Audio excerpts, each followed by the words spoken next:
Hey there guys, welcome back to a brand new Flick Your Face live show. This is it, don't get scared now. That's technically not the title. It's called the Flick Pick live show, but either way, I sort of liked what I just said. How are you guys doing? Hope you guys are doing well. Thank you so much for joining me one more time, but not the last time. But yeah, it's been a few weeks, and I did post a few videos this week. If you missed them, I just posted something tonight. I did a first reaction in the theater review of the new movie Fall, where people climb up and things fall. And then last week, I posted a brand new Flick Trip video where I went to sell a large majority of some new movies I don't want and don't need. So yeah, if you missed those videos, go check them out, please. If not, well, either way, thanks for joining me now. But let's just dive into it. We have a first question out from Zach Keel. Hey, John, I live in Grable, just outside of Fort Wayne, and I'm trying to build my Blu-ray collection. By the way, I want everyone to know that Zach actually lives probably 11 minutes away from me right now. So, Zach, if you wanted to get in a car, drive and kill me, I could be dead in the next 12 minutes. Isn't that a weird, scary thought to really think about? Yeah, Grable, Indiana is not far, but that's Amish country, by the way. Interesting place. But either way, you're trying to build your Blu-ray collection. Can you give me recommendations on some places I should check out? Thanks. Yeah, so if you live in Fort Wayne, my go-to place is Mega Replay. I just featured it in my last Flick Trip video. You could go to Half Price Books, but what I'd most recommend is you go to the local pawn shops. There's like 6 or 7 of them in this town, and I've made 800 videos going to most of them. They're filthy and dirty and disgusting, but you get really good deals on low-price physical media. So I would definitely go to those, and those are a few places I would check out right now. And thanks for the question, man. Hope everything's going well over there in Grable country. The next one comes from Winners F the Prom Queen. Winners F the Prom Queen. I've been listening to you since I was 23. Next week I turn 30. Can you wish me happy birthday? I can do more than just wish it to you. I can sing it to you. Happy birthday to you. Winners go home and fuck the prom queen. Happy birthday to you. Not a very good song, but I did my best. But happy birthday, man. Happy 30th birthday. I remember when I turned 30 5 years ago. It hurt. It was scary. I was like, you feel like a kid until you're 30. I still feel like I'm 12 years old right now. Look at me. I have a giant fucking Sour Patch Kid looking at me right now. But up until 30, you still feel like your whole life's ahead of you. And once you turn 30, you're like, ooh, shit, it's getting real now. I better start investing for the future. I haven't done those things yet, but those are things that you should do. But happy birthday, man. Majestic Beast says, thoughts on The Last Samurai. I've seen The Last Samurai a few times, and I like it. I've never loved it. I definitely like the time period, the 1800s. I like the beginning of the movie where it actually takes place in... It's America. It takes place in America in the first act of the movie, right? Or is it the UK? I think it's America. But speaking of samurais... With the newest Prey film that came out with Native Americans, if they made another prequel movie, which, because this one did so well, and you can say what you will about the Prey movie, I have mixed feelings on it, and I guess I have the crazy unpopular opinion because I guess the new Prey movie is like the second coming of Jesus Christ. It's the best movie ever, even though no one will remember it in 5 years. But with all that said, I think the next installment, if they do another prequel, samurais, fucking samurais, that's who should fight the Predator. Just saying. But I have a feeling they'll probably go more into the 1800s. Maybe early 1900s would be kind of cool.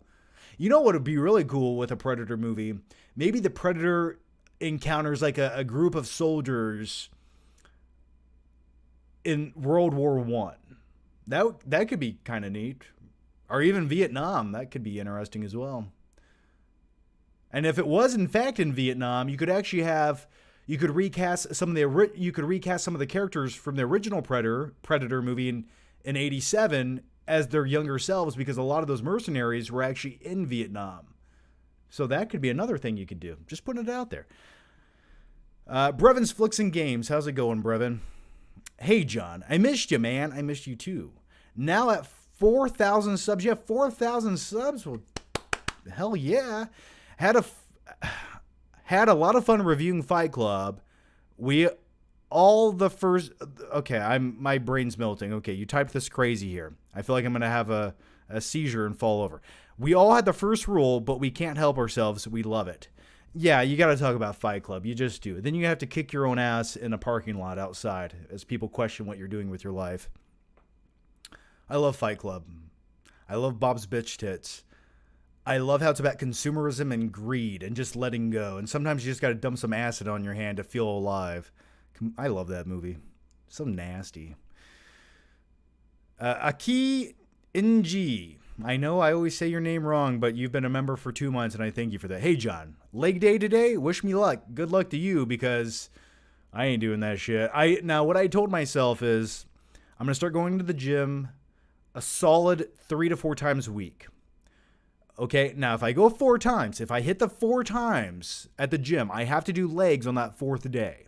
But only if I get to that 4th day. The other 3 days, just biceps, chest, shoulders, you guys know.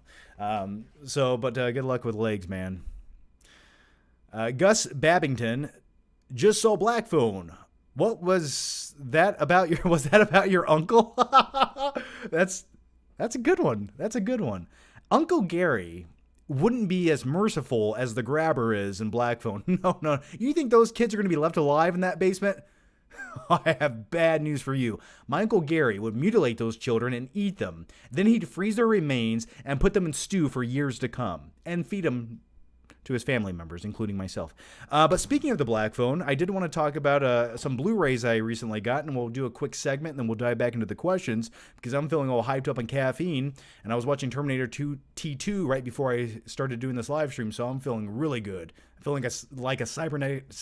I'm feeling like a cybernetic organism. Okay. But anyway, let's talk about the Black Phone. Got this on 4K today. I really enjoyed this movie. This was a pleasant surprise. It's not a perfect movie, but it's a solid, simple movie that's effective. There are a few supernatural elements I wish they maybe would have explained a little bit more, but I liked where this is going, and now I guess they announced a prequel to this, or possibly a prequel that could be coming out, which could be intriguing. I think that would be the right way to go, a prequel. But I enjoyed this movie, and this would be a great movie to watch on a rainy night when you want to watch a simplistic horror film that's not, I would say, terrifying, but it's thrilling nevertheless. And Ethan Hawke in this movie was a great casting choice. So I need to pop this in sooner or later. The next one I want to talk about, and yes, we will keep going to the questions. So if you guys have questions, get them in now. Get them in now. I'll get to them all. The next one is a Blu-ray exclusive steelbook of one of my favorite movies, and that's Warrior. Look at this steelbook, man. Look at this thing. Now, this comes out, I believe, at the end of this month. Does it come out at 8:30? Yeah, I think it comes out at the end of this month. This is, look at the artwork on this. That is how you make a steelbook. And also, the great thing about the Best Buy steelbooks, they started putting these little clear slip covers on them, so you don't dent them and ding them and scratch them. And plus, the little slip cover has like artwork on itself. It's like perfect. But yeah, look at this thing, man. Look at that. Look at fucking Tom Hardy's traps right there. Look at that. And now with all of that said, let me do my Tom Hardy impression from the movie Warrior, because he was one of my main inspirations for ever going to the gym and working on my trapezius muscles. And now here we go, scene. Nah.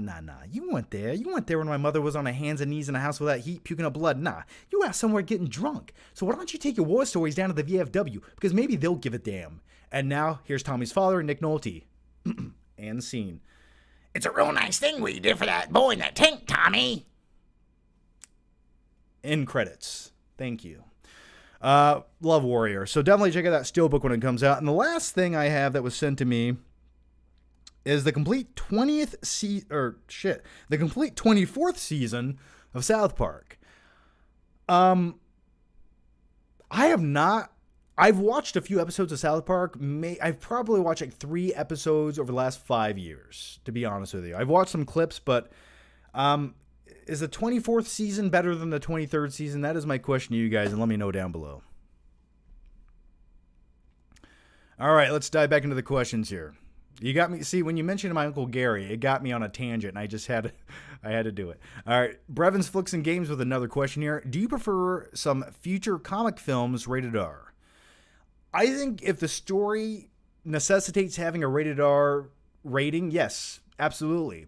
Things like Deadpool, that makes sense. Films like Logan, that made sense. Now, in the upcoming MCU, are we going to see rated R films outside of maybe Deadpool?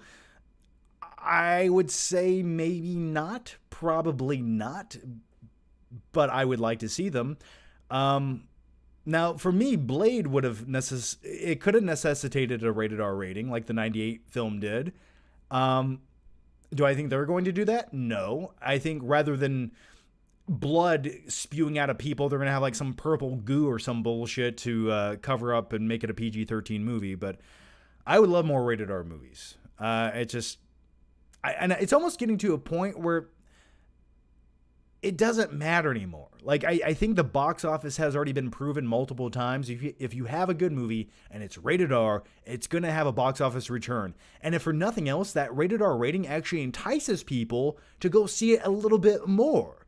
So yeah, I think we should get more rated R movies in Hollywood, especially comic book ones. You guys are killing it with the questions. All right, let me hurry up here. Matthew Castellanos says, have you seen Peacemaker? I'm currently watching. I did watch most of the first season of Peacemaker. I might have skipped an episode or two, but I saw most of it.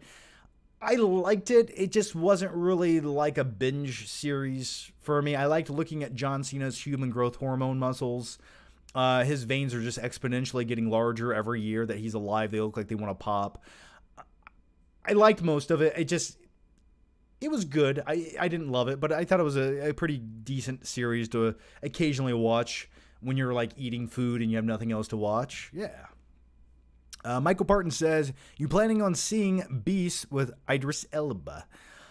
Yes, I am. Does that come out this weekend or is that out already? I just saw the trailer for the first time the other day when I went to see Fall, another survival film. So then they tacked on another survival film into that one, but, or at least the trailer. Yeah, I'm going to check it out, man. It looks cool. I mean, it basically is the live action Lion King that we should have gotten years ago.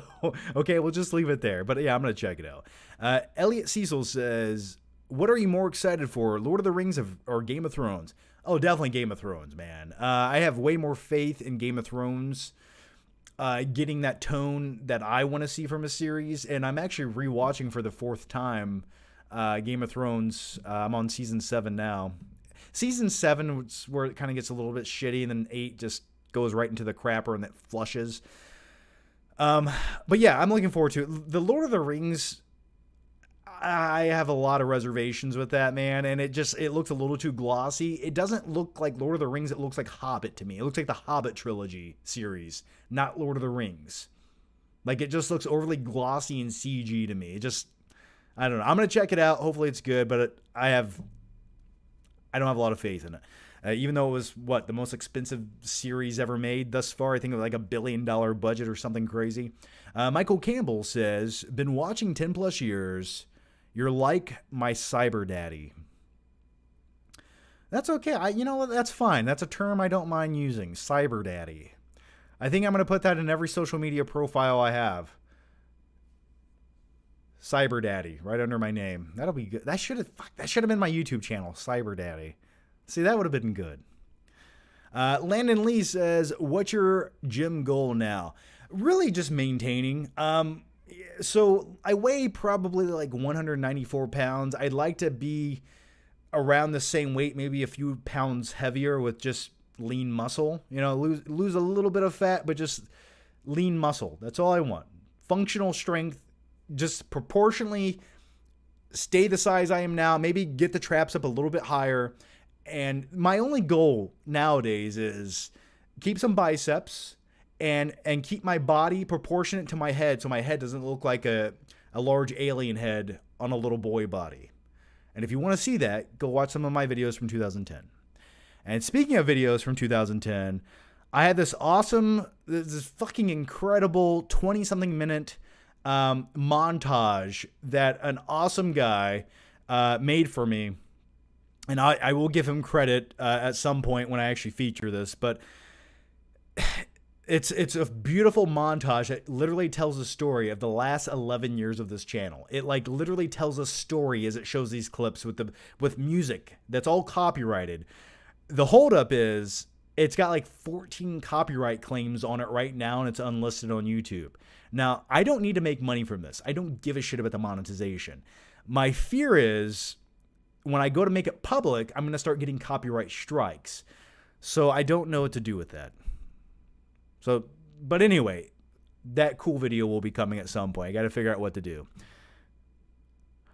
All right, the next one comes from Elliot Cecil. Just watched The Shining for the first time. Whoa.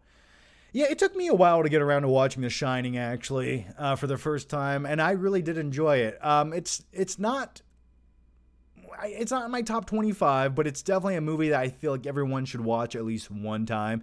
And if for nothing else, the Jack Nicholson performance, I'm not going to hurt you. I'm just going to bash your brains in. I just say that to everyone. Every time I meet, it just first interaction with someone. That's what I want to say every time. Sometimes I don't, but I always think it. But I hope you enjoyed it. Ricardo Franco, jeez, dude, too generous. Too generous, man. Thank you for that. Too generous with your super chats, all of you, but thank you, Ricardo. Here it goes. John, glad you checked out Under the Silver Lake. I totally get why you didn't dig it. It's definitely a lot. I think it's so funny in such a weird way. Yeah, that was your recommendation to check that out, and I did check that out based on your recommendation because I really liked It Follows, and I had not seen Under the Silver Lake, starring Spider-Man himself, Andrew Garfield. And the concept to Under the Silver Lake, I liked. I really did like how there was like this kind of fucked up dude who's a little bit schizophrenic. He's living in his apartment, and that for me would have been enough. But the adventure that he goes on throughout the story, even if some of it's open to interpretation, it just got a little much for me to the point where I was like, okay, it feels like I'm watching someone have a fever dream, and I can only take so much of that before I need something of substance to give me I need another dose of reality to make things feel like they're having consequences, because I just felt like I was watching someone have a daydream. That was my issue with it. But thank you. And thanks for the very generous super chat, man. Thank you, Ricardo. I love you. Josh Coffey says, Flick, pick your son of a bitch. Sandman is fantastic. What? Flick, pick you son of a... Oh, you son of a bitch. Sandman is fantastic. I have not seen Sandman, the series. I didn't even know it was out. I think I saw a screen grab or something. I don't know much about it. I almost know nothing about it. I just remember like 10 years ago, there was discussions about starting production on it, and that's all I know about Sandman. Actually, at one point, wasn't Joseph Gordon-Levitt attached to be in Sandman when it was a movie? I swear that was like 10 years ago I talked about that. But either way, thanks for being a member for 16 months now, Josh Coffey. Yay! James Griffin says, check out China Salesman. It has Seagal and Tyson. Jesus, that sounds like the most beautiful, terrible movie ever made. Hey, I'm going to rip you off. I'm going to eat ya. And then you got Steven Seagal over there just running like a woman. I love it. What is it called? China Salesman. Okay. That sounds like you made that up, but for some odd reason, I'm sure that actually... Okay, I know that's a real thing now. Okay, I'll look into it. I swear maybe I've seen a clip of that somewhere. Michael Barton says, this isn't going to be your last live stream, right? No, never, man. What are you talking about? I'm not going anywhere. Even if you don't want me here, I'll still be here. No, absolutely not the last live stream. But that would be a good clickbait title for a live stream, though, wouldn't it? MKF30 says, did you buy the Child's Play Best Buy Steelbook? I did not. But I would like to play a little game called Hide the Soul. Haven't gotten it. Truth be told, when it comes to horror films, I was never a huge fan of Child's Play. I know. It's just, I like Chucky. I think it's cool. I like that. I've never went out of my way to really pop in Child's Play. Like, when I'm in the mood to watch a horror film, Child's Play has never been in my top 10 selections to put in. Maybe that's just me. But I've seen the first two movies multiple times. And the third movie, I really enjoy the final showdown in the funhouse with Andy. MVS says, are you going to even bother seeing Fast 10 since you wisely didn't even bother seeing 9? I probably will. I don't want to. I'm trying to think of a creative way to watch it. Maybe what I'll do is I'll watch as much of Fast 10 as I humanly possibly can. And then what I'll do is at that point when I leave the theater, if it's 10 minutes or 20 minutes in, I'll just title the video, I watched the first 19 minutes of Fast 10. And that'll be the title of the video. And I'll review that. Maybe. I don't know. DJ Run says, did you see the Spawn trailer? What are your thoughts on the 1997 movie? There was a Spawn trailer? Like a... What was it? What are you talking about? Like a live action? Or was there an animated movie or something? I did not see that. As far as the 97 movie goes, I actually remember seeing that in theaters as a kid with my stepdad when I lived in Georgia. And I sort of dug it as a kid. I thought it was cool. I liked John Leguizamo as the killer clown.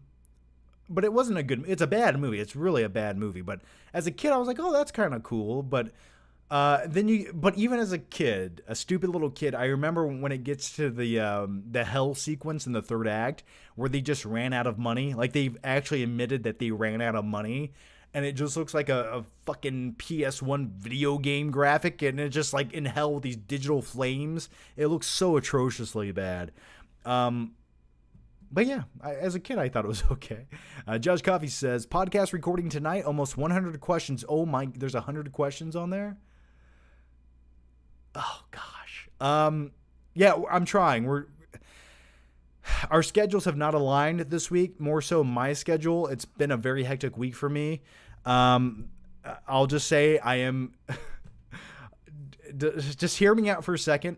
I am moving again, but for all the right reasons. Because I live in an apartment and my lease is up, and they're upping my rent to a crazy amount of money that's just not justified in any way. So I am moving, and looking for a new house right now is like the most awful process you could ever wish on anyone. Like it's literally life draining. So yeah, it was just a hectic week, but we will do the podcast soon. I'll get in touch with Odin, and we will record it as soon as humanly possible. But oh my God, 100 questions are waiting on that. I try not to look at the questions on the podcast until we do it. I want to be surprised by them. We'll get to it though. Lucas Bernowskowitz says, did you like the Saul finale? I loved it. Now there are a few things here's my issue. The symbolism by the end, the meaning of why he does no spoilers, by the way, but the meaning of why Saul Goodman does what he does by the end of the show, I get why he did it. From a character standpoint, it completely makes sense, sort of like a redemption story in a way. But at the same time, who the fuck would ever do that? Like, who would ever just... and I don't want to spoil anything, but who would go out of their way to make that decision? That was a hard pill to swallow. But the reason why he did it, I thought it was nice. It made sense in that standpoint, but logically speaking, no one in their right mind would ever do such a thing. But then again, who would get involved with the meth business and sell millions of dollars of meth? I don't know. Saul Goodman would, and Walter White. But yeah, it was a perfect season finale. I think it had the fan service. It gave you an inside glimpse of things you didn't really know about, or little scenes that you had no clue. And it had a lot of throwbacks, and it was very fulfilling, I would say. Bittersweet in a way, right? Gary Brooks says, plus, by the way, love watching your videos. Well, I love you watching my videos too, Gary, and thank you for that, man. And by the way, all the members watching right now, I never want to see you leave, John. I need you more than ever. I need you too, Michael. But what I'll do for all the members, just stay tuned at the very end of the stream. Just if you guys want to chime in, whatever you guys want to talk about or ask questions, I'll just dedicate that to you guys. It's just hard to keep up with. I have 2 chat streams going up and down right now, so I'm just trying not to have an aneurysm. Ian Malcolm says, You're going to have dinosaurs on this tour, right? Can you show that dinosaur you have on the table? Yes, I can. Thank God I'm wearing pants today.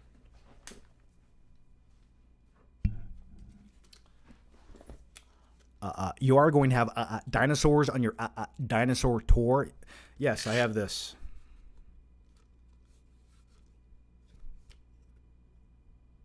So yeah, where should I put this? I'll put it right there. There we go.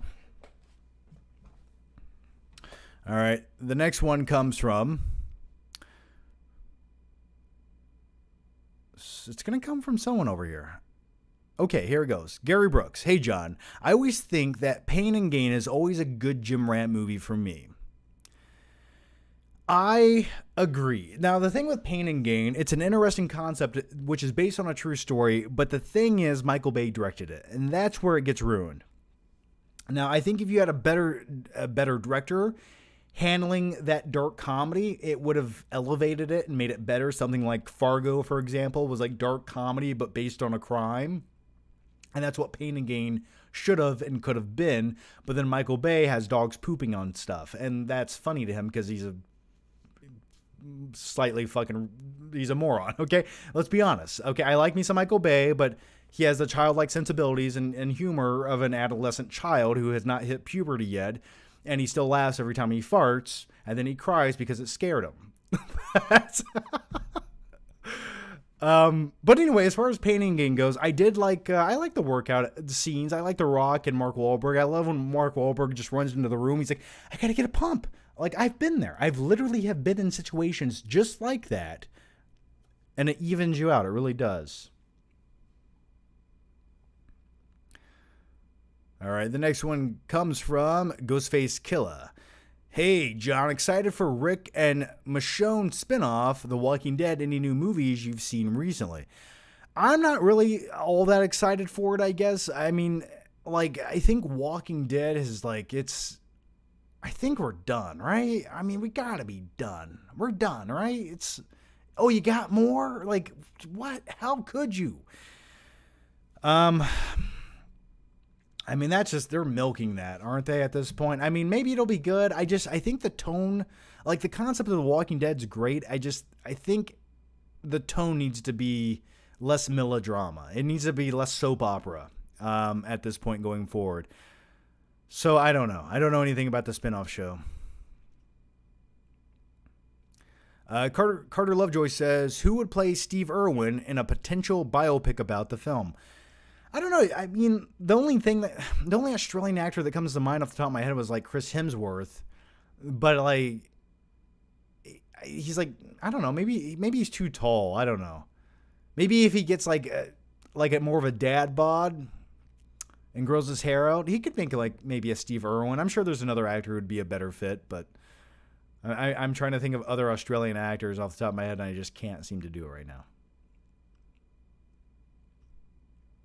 Oh, and the next part of your question was, what other films have I seen recently? So I did just see Fall. Like I said, I have a first reaction in the theater review I just posted a few hours ago, actually. It's 2 minutes long. Go watch it. Give it a like if you could. I liked it. It's a good one-watch movie. I would say watch it once on a rainy day, right? I want to see Bullet Train. I just have not got around to it. And you know, the thing with it is, I thought it would be an entertaining movie, and I know a lot of people like it, but you really don't hear a lot of discussion about the movie, right? Like, you get on the internet, I'm on movie forum pages, and I read Twitter every day, and it's like no one's really having a discussion about Bullet Train, which it might be entertaining, but it doesn't seem like it resonated all that much with people because no one's talking about it even a week after it came out. It's like it never happened. So that always tells me something about movies. Like, it's like, it was okay. Like, but I don't think anyone's going to talk about it in a year. I could be wrong. Maybe it's the best movie ever. I do like things that take place on trains. Just saying. Money Train. I liked that. Planes, Trains, and Automobiles? All right. Kevin L. says, John, when you eventually have kids, what will be the first R-rated horror movie, action movie, and comedy you will show them? Probably, as soon as they're born, what I'm going to do is take them from the hospital covered in sticky goo, and I'm going to put them in front of the screen and show them Nightcrawler. And I'm like, look at it. Look at it. I'm kidding. I think there's a few movies I would like to show my children one day. You got to go with the classics, right? I got to show them T2 Judgment Day. At some point when they're ready for it, I want to show them Silence of the Lambs and Shawshank Redemption and Forrest Gump. I want to show them Tarantino movies. Like, basically, I just need them to be like 12 to 13 years old so I can start showing them true cinema. I'm trying, like, okay, we'll go back to childhood days. Okay, I can show them some Star Wars movies. You can show them, like, Toy Story. I can show them Aladdin. I can show them Peter Pan. I can show them Hook. That's a good child-friendly movie that has some dark undertones. So Hook would definitely be one of them. But my biggest fear in life is when I have children, they're not going to like movies as much as I do, or maybe they're not going to appreciate them as much as I do. That's my only fear. And I feel like as long as I keep social media, like in TikTok, out of the hands of my children, then maybe they'll like cinema because they'll actually have an attention span where they can watch a 2-hour movie without just swiping on fucking TikTok like this all day long. Am I ranting? I think I am. Let's just keep going. I hope someone understands where I'm coming from right now. And if you don't, I'm sorry. The next one comes from Jalen Martin. Have you ever seen The Wire? Yes, I have. I've seen a few seasons of The Wire. I do love it. I love urban culture subject matter. I love films or TV shows or films like that. I like inner city films. It's so intriguing to me. And like when you have like the projects in The Wire and there's like fucking crackheads in the streets and there's like dudes selling drugs and then you have the undercover task force aspect of the show. It's a great show and it had young Michael B. Jordan in it as well. I definitely remember seeing the first few seasons, but after that I don't remember watching much of it, but I sort of feel like watching it now because that's sort of like what I feel like. I want to watch something like grounded and gritty. Like I'm in the mood for that. Night King 01 says, saw you respond to Greg Alba's tweet about She-Hulk. I don't believe a single word coming out of him because those early accessors are usually shills. Well, yeah, there's some people, and I don't think that, I think if he says he likes something, he likes it. I feel like there's some people who like they are hardwired to like everything or the majority of things that are like media. Like there's some people I watch where I can tell you they're going to like something and I'm going to say it's not bad, but it's not as good as they're praising it. Like they're screaming at their lungs for shit that should get like a 3.5 stars out of 5. Like they're praising it. And I'm just like, it was okay, but I don't think it was worth screaming at the camera like that. So, I haven't seen She-Hulk yet, so it's hard for me to say. Let me watch the first episode, and then I can give you a real answer on how I feel about that. But if he said he liked it, I believe he genuinely liked it. Even though, some people are invited to the press screening in L.A., and if you shit on a film that you're invited to the press screening by the marketing company who invited you to go, and then you find out that you didn't like it and you shit on it, well, guess what? Those invitations, they stop coming. Just putting it out there. I've literally had something like that exact thing happen to me once. All right. Bruce Cook says, hey, John, meant to ask you in your last live show, how is your right eye? Have you had surgery yet? Yeah, so I had a thing called keratoconus. It's where your pupils start getting misshapen and all fucked up. It's a genetic thing. It can happen. So I went to the doctor a few months ago, and they basically said they're not going to get any worse than they are based on your age, but they won't get any better. So if you can live with it now, it should be okay, but I have to go back in another year for a checkup. So I didn't have to have surgery to stop them from progressively getting worse, because they're pretty much as bad as they can get. So to sum up what I'm talking about, basically when I look at things out of my right eye, it's just super blurry. It just looks like there's cellophane plastic wrap in front of my eye and it's blurry. So sometimes when I squint one eye, it's like I'm trying to read with my left eye, because my right eye is just like, it's just blurry shit. So thanks for the question, man. Charismatic character, thanks for the super chat. No question though. James Doshier says, "Hey John, what's up?" Well, James, just doing a live show right now, hanging out with you guys. What's up with you guys? Josh Riviera says, "Appreciate you live, John. I bought a Batman mask." You bought it? Which Batman mask did you buy? I actually was going to buy a Batman mask when the Batman came out, because I had a really good idea for a skit, and it included me on the toilet. I'll just leave it there. That was the honest truth of the idea that I had. I think I'll leave it there. But yeah, which mask did you buy? I need to get another one. I haven't not had a Batman cowl in like 8 years. My last one got really fucked up. My Dixie wrecked. I mean, that's a good name and partially true. Hey, John, do you think Hollywood needs to make more original movies? Also, what are your thoughts on John Campea? And for our next main topic, well, now first let me preface with this. Take this with a grain of salt, because I'm going to take it with a grain of salt. Actually, don't take it with salt at all. I actually prefer pepper. Now, John Campea is a nice guy. And you know what? I can't even talk. Like, he's good at what he does.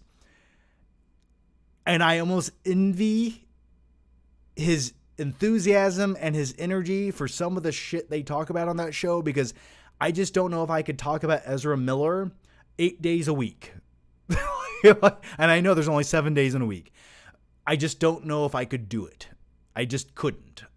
But they do. And like, I salute them. But yeah, John Campea actually showed up in a live stream a month ago and gave me $100 super chat. So I cannot like that's, thank you. Yeah, but he's good at what he does, man. Do I think Hollywood needs to make more original movies? Original movies would be nice. The thing is, Hollywood is afraid to make anything that doesn't have an established fan base attached to it. But I mean, the track record has proven, unless it's a fan base for fucking comic book movies, no one really gives a shit. I mean, look at some of the young adult novels that have a large following. They make them into movies and no one really gives a shit. Like Immortal Engines or whatever that was called. Like, no one gave a shit about that. So I would like to see more original movies, and there's no reason that you couldn't make original films on a small scale. Something that costs $50 million. And I know that's like a lot of money, but nowadays $50 million for the production of a film isn't that crazy. So I would love to see it. I wish they would do more. I mean, movies like take Nightcrawler. Nightcrawler costs like $8 million to make. Just look at that movie. Just think how many Nightcrawler-esque films you could make with the budget that they shit into a Marvel movie. That's like 20 Nightcrawler-esque movies. Just that. You're making me sad talking about it. The next one comes from Gabe K. I love my flicky picky. Thank you. Are you taking any vacations this year or next? No, not vacations, I guess. I mean, dude, I work from home. I get to work in my underwear every day, more or less. To me, I'm grateful for, and I consider that a vacation, even if I'm not laying somewhere on a beach. But yeah, I don't really have any vacations planned per se, and so no, a getaway for me is just getting in my car and going to the movie theater, for a couple hours. That's all I need. I'm simple. It's Movie Mike. Favorite non-horror Stephen King movie? I mean, that's easy. You got to go with Shawshank Redemption or Stand By Me. James Doshier says, when you get 4K Blu-rays, do you ever watch the regular Blu-ray? If I were going to do a hardcore review of the 4K, yeah, I'd definitely pop in the 1080p Blu-ray and do a comparison to make sure there's like a major difference with the HDR and the picture quality and resolution and even the audio quality. Yeah, I would. There's been a few times, like I think I did that for, maybe the last movie I did that for was maybe Taxi Driver. just to see the ever so slight difference with the 4K. Collie Wally says, howdy, sir. Since October is just around the corner, might I suggest my personal favorite horror comedy, Tucker and Dale versus Evil? I've never heard of that, but I will check it out. Tucker and Dale versus Evil. Okay. We have that in China Salesman starring Steven Seagal and Mike Tyson. Okay, got it. It's movie Mike. Is it just me, or is the Indiana Jones franchise not very rewatchable? Yeah, I'm going to say something here, and a lot of people are going to get very angry at me, and that's okay, because I can deal with it, okay? I can deal with it. I have recently went back and rewatched the Indiana Jones films, and though there are many moments of greatness, there's some shit in those movies where I'm just yeah, this I kind of forgot this existed, and it's not that phenomenal. Even Indiana Jones, the third movie, The Last Crusade, there's a large segment of that movie where it's kind of boring. Maybe someone's going to get offended by that, but it felt really slow. And I was like, wow, I don't remember this being this slow in this portion here. And it's not like I have an extreme case of ADD where I need action and explosions. I just genuinely was like, wow, I forgot about this. Especially the part where Indy is talking to the German chick and the book is in the room and they're having this long discussion. It was sort of boring to me. I was like, I didn't remember that being that boring. So yeah, in a way, I do agree with you. I think they're all phenomenal movies, but the Indiana Jones movies are not in my top 25 movies of all time. I'll just leave it at that. I love them. I like me some Indiana Jones. Looking forward to the new one. But Indy has never been in my top echelon of movies ever. Last Crusade is the best one. I agree. The dynamic between Sean Connery and Harrison Ford is phenomenal. I do agree. That is overall the most entertaining and probably the most well-written of the films. But, I really enjoyed the third act of Temple of Doom, to be honest with you. I think the third act of Temple of Doom is just a thrill ride of badassery and ripping people's fucking hearts out. So, Bruce Cook says, hey, John, sorry to be nosy, but I thought you had already owned a couple of houses in Fort Wayne around 2016. No, you're not being nosy. I mean, I'm sure I even said that in videos 25 times and showed you tours of the houses.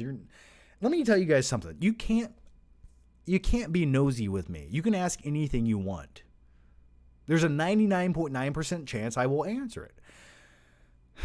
But there's always that fractional percent. Maybe I won't. But no, I did in 2016. I did own how many houses? I have owned 2 houses in Fort Wayne, and I've lived in one. I didn't technically own that one. And the last time I owned a house in Fort Wayne was, in fact, in 2016. You are right. There's even a house tour video on this channel. You can go watch it. The one guy who saw Ambulance. Now, a lot of people saw Ambulance, but you might be the one guy who liked it. Hello, John. I got into a huge discussion with my Kung Fu master about physical media, and I mentioned your channel. You can't get special features and deleted scenes on streaming services. Thoughts on Ambulance? You are right. You really can't get special features on streaming services, which is, it seems like there would be a special segment that you could click on, attached to the movie, where you could get some bonus features or something. But a lot of people, it's such a niche audience that gives a shit about that. It's crazy. And plus, if you want the special features, they're on YouTube. But my thoughts on Ambulance was it just felt like a big waste of money. It felt like a waste of Jake Gyllenhaal. I really didn't like it. I think the screenplay was terrible. I thought the way it was filmed was atrocious to look at. It made me want to vomit. And I just think from a standpoint of Jake Gyllenhaal, and keep in mind, I love me a good bank robbery heist getaway movie. I love it. You're that's the kind of shit I love to see in an action film. But the way that this was presented and made, you have Jake Gyllenhaal, who's this millionaire bank robber who has a tactical team that has assault rifles and a strategic plan, and everything's timed out to the perfect exact second. It's just okay, we get it. And then you go rob a bank without a mask on in the town that you live in. Now, maybe I'm not a career criminal or a mastermind of sorts, but that just seems really fucking stupid to me. Like, you're robbing a bank, like, with assault rifles for millions of dollars, and you're not even going to wear a mask. Now, you're going to leave these people alive, so they can probably identify you or give you, a witness testimony or maybe have a sketch rendering of what you look like. And you also live in the same town that you're robbing the bank in. Gee golly whiz, it just seems like a matter of time until you get caught. So that logic just seemed really flawed and dumb to me and instantly took me out of this. And I didn't buy into the fact that anyone had a competent IQ level over 17. That was my problem with Ambulance. And not to mention the shitty drone shots that just fly around because Michael Bay had a wet dream and he just hired some kid to fly a drone around because he said, oh, that looks cool. But it just looks like a fucking kid flying a drone around. So those are my thoughts on Ambulance. I hope you enjoyed that. And if you liked it, hey, I respect that. All right, Matthew Castanelis. Did I even say that? Matthew Castanelis? Anyway, let's get into Matthew's question here. And thank you for the super chat, Matthew. Not sure if you saw my last super chat, but I mentioned I watched the live action Batman movies last week that matter, and I was wondering, do you think the Dark Knight trilogy 4K transfers were sorta lackluster? No, I don't. I don't think that. Now, The Dark Knight Rises looks the best of all the 4K transfers. But the transfers themselves look pretty good to me. I could see why you're saying that, especially with Batman Begins, because there was only so much they could pull from that. It does look a little uglier than you would expect it to look, even for a 2005 film. But they're very filmic looking, right? They're not shot on digital, so you're not going to get these crisp Marvel films. But I get what you're saying. Something about Nolan's films, when he transfers them to 4K, they do have even this grainier quality than you would expect from even a newer film. I do get what you're saying with that, but no, man, those IMAX sequences on 4K look beautiful. Now maybe your complaint's coming with the color timing or the color grading of the films, because if you look at Nolan films, he has this weird thing that he loves to do with his color timing. And what he does is he makes the flesh color, the human flesh color of people too red. He makes everyone look like they just ran a mile. So they look red and rosy all the time. Pay close attention next time you watch The Dark Knight Rises. You'll see what I'm talking about. And by the way, if I do miss anyone's questions, can you guys let me know? And if I do miss them, I'll definitely save them and mention them in the next one. I'm trying to hit every single one of them. Sometimes it just moves a little too quick. All right, the next one comes from James Doshier. I saw the movie Bullet Train last week. It was okay, but pretty forgettable. Did you see it? You're the best. Yeah, I just talked about that earlier, and I even said I have a feeling the movie's okay, but sort of forgettable, and I have not seen it yet, keep in mind. But yeah, my thing is, if you don't hear people talking about it or referencing it on social media, even the next day after the movie comes out, it didn't latch on to anyone's brain, and it wasn't that memorable of a film. That's just typically what I always see happening. But the flip side of that is, if Bullet Train was released on Netflix, sort of like how Prey was released on Hulu, that's why everyone's talking about it. If it had been released in theaters and people actually had to go pay to see it, the discussion would have been cut into a fraction of what it is. So yeah, that's the thing. It's just your movie will gain more popularity if it's released on a streaming service, because most people, general audiences at this point, just wait for shit to hit streaming. Isn't that crazy? You ever think about that? It's Movie Mike. Top 3 scenes from American Psycho, and what's your opinion on Teslas? What an interesting question. I have to return some videotapes. Don't just look at it, eat it. And the business card scene from American Psycho are probably my top 3. Don't touch the watch. Also, what's your opinion on Teslas? I don't own an electric car. Electric cars in theory sound cool, but the concept of the way that you make a battery and the way that you charge an electric car, which still uses coal, isn't all that energy efficient when you actually break it down. Now, from a consumer standpoint, buying an electric car, yes, you spend less on gasoline, but if you're trying to save the planet, you're not really doing anything. You're doing absolutely nothing. Teslas to me, I don't know. If I was rich, would I buy one? Probably. They don't really blow me away or anything like that. But the cool feature about them is I like how they're sort of self-driving. That's interesting to me. So maybe one day I would get one. But then again, I just sort of like the reliability of not having to set somewhere and charge my car. I don't know. And there's not enough charging stations. I mean, we have plenty of gas stations, but not enough charging stations. Now, if I had to drive like an hour to work every day, I'd probably lean towards an electric car, but I work from home, so those are my thoughts on Teslas. Elliot Cecil says, and if he dies, he dies. Yeah, I like me some Drago. They were supposed to, they were talking about making a series about Drago or some shit like that, and Stallone was really pissed off. But I was like, I'd like to see a Drago series. Joseph Knowles says, Yo, John, how's it? Is the podcast coming soon? Talked about that earlier. I will aim to do the podcast as soon as I can get Odin to do it. It's just, I had a busy week, so we're going to jump on it as soon as humanly possible. All right. I will text him tomorrow to see what we can do. It's just every day this week we were supposed to do it. I had to go do like a home inspection for a house I'm looking at, or go check on something, or go do some obligation I didn't want to do. So it was a hectic week. Max Nugenbauer says, just watch Crimson Tide. I really enjoyed it. Yeah, man, I haven't seen Crimson Tide in a long time. I always liked it, but I have not revisited that movie in probably 15 to 20 years. Billy M says, ever have eye surgery? And yes, moving sucks. Yeah, I talked about the eye thing earlier. I didn't have to have surgery. It's okay as of now. But I'm going to go back next year and have it examined again. So I hope I don't have to have surgery. Ugh, that would suck.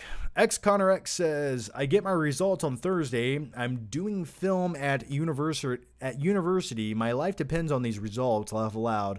Hold me tight, John. I will embrace you to my bosom like a brother. Good luck with that, man. I'm sure it'll be okay. I'm sure you're going to pass with flying colors, man. Kevin L says, do you have a PS5 and what games do you play? No, I have an Xbox Series X. And really lately, I just play Rocket League. I'm actually sort of addicted to it. I almost broke a controller last night playing it. That's a story for another time. But I will just say this. I'm proud to announce that I'm now officially a Platinum Rocket League tournament winner. Hold your applause until after the live stream. Thank you guys, and thank you. I feel like it's a true accomplishment. And if you've ever played Rocket League, you know how fucking hard that is. So I want you to take a moment and really appreciate what I just said. But really, I just play Rocket League, man. That's really what I've been playing lately. Elliot Cecil says, I think She-Hulk is going to be dog water. Yeah, it's just not I get that they're trying to make it like an ABC sitcom Friday night show. I understand the concept. It's just I don't give a shit about She-Hulk. I don't care. I just don't care. It's not something that intrigues me.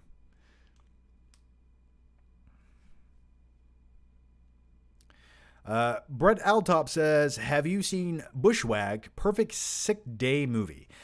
You know what's funny about that? Bushwhacked actually was, in fact, an actual sick day movie for me when I was in elementary school. Here's the story. Why do I remember this? Why did you just unlock a memory that I forgot that existed? So anyway, it stars, what's his name, from the Wet Bandits? Marv, or Harry. What is his name? Fuck, I can't remember his name. Anyway, when I was a kid in elementary school, we had something called pay-per-view. We didn't have streaming. We didn't have on-demand. We had pay-per-view. So you would go click the pay-per-view movie you wanted. You had to call into a company and say, I want to watch this movie, and pay like $8 or whatever it was, and then you could watch the movie for like a day or something like that. So I remember I was sick one day, and my mom was like, hey, do you want to watch a movie on pay-per-view? And the movie I picked that day was Bushwhacked. Daniel Stern. Thank you. Yes, Daniel Stern. Yeah, good times. And I also remember another movie that no one has, I guarantee no one watching right now has seen this. It stars Sandman. It's called House Guest. That was another movie I watched on pay-per-view as a kid. Terrible movie. Not even good. Sour Sweet Gone Girl says, Cobra Kai Season 5 is just 3 weeks away. Any predictions for this season? The fact that John Kreese was arrested for attempted murder really sets the tone here. I can't wait to see what goes down with that. But the stakes are high, and I'm looking forward to it. And I really forgot that was 3 weeks away. Whoa. See, that's perfect, because I need a new series to watch. And the thing is, like, when it rains, it pours, right? So in a few weeks, we get the new Game of Thrones. We get a new Cobra Kai season. It's a good time to be alive. Pot of Plant Entertainment says, thoughts on Chinatown. With Jack Nicholson, I've seen it once. It was okay. It was one of those movies that was sort of like an obligatory watch because everyone said it's a phenomenal movie you got to watch once, and I did. And it was okay. Like I know you probably want more of a deep dive synopsis, but I only vaguely recall it because I probably watched it in 2012 maybe. I was hoping I would like it more than I did. Maybe that's why I was slightly disappointed. Night King 01 says, I agree with your take on Prey. People are calling it the perfect Predator film. Yeah, Predator 2 is 10 times better, and Gary Busey has more charisma in his 2 scenes than everyone in Prey. Yeah, like I get it. Native Americans are fighting it. It has some great cinematography. There's a few cool action scenes. I get that. But I didn't latch on to anyone. I actually felt like the main actress was a little bit miscast, in my opinion. And their perfect English accents sort of took me out of it. Like, if you're going to really give me this Native American movie, then just make it and fucking give me subtitles.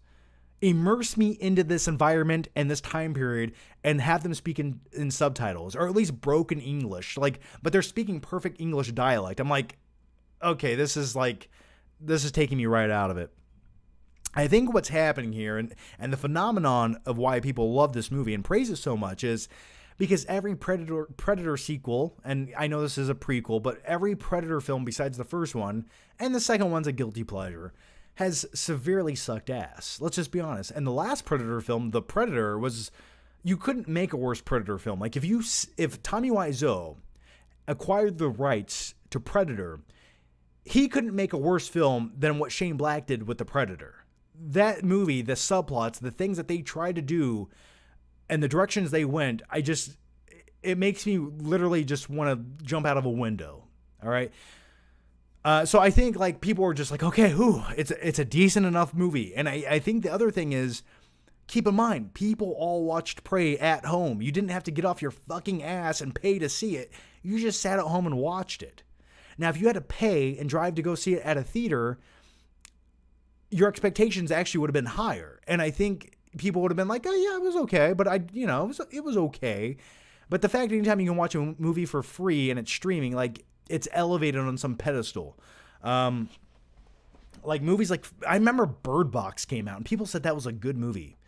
You guys, maybe I'm wrong. I don't know. But that to me was just like terrible. So, and people said it was great because they watched it for free. So I don't know. I mean, if you just wanted to see the Predator beat people up and rip shit out of their chest, I get it. You liked Prey, but for me, I feel like there was a little more they could have done with the concept. And if you're going to do the Native American concept of Prey, I was hoping it would be more like Apocalypto. Like, give me the grit of Mel Gibson's Apocalypto. And even the characters in Apocalypto, they don't really talk that much. Even the main character says like 3 lines of dialogue throughout that film, but you care about him. He evokes this certain emotion. He feels authentic. I felt like the characters in Prey felt disingenuous. There was something just sterile about them. And the fact that I didn't care about them, I think it was the issue. I just simply did not care about their journey or them surviving. I cared about the Predator. I cared about the dog in the movie more than the people. But for me, there was just like, it was an okay one watch. And now we have someone here saying, Balloon Raccoon says, I liked Bird Box. Well, fair enough. All right. I think I'm going to take all these clips where I'm ranting today and just post them somewhere. Cameron Tharp says, John, I leave for my first year of college on Friday. Any advice? Also, should the Breaking Bad universe continue on or be left alone? I think we're done with the Breaking Bad universe. I think they've done everything they could. They've tied up all the loose ends. I mean, the only thing you could continue doing is a Jesse Pinkman continuation. That is the only thing you could do. And even he got his own movie, El Camino. So you could continue with his storyline. I don't think we need it, though. So I would be content if we're done. I think they wrapped it up very nicely, and there's not much more you need to go back and revisit.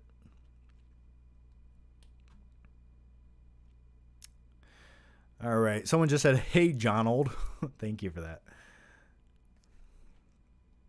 All right. Cameron Tharp says, John, I leave for my first year of college on Friday. Any advice? Also, should the break... Oh, I'm sorry. Your advice on college. Yeah, man, just have fun.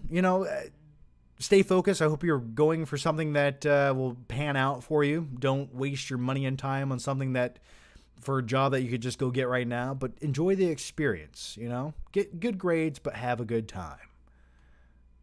I had neither, but my advice to you is have both.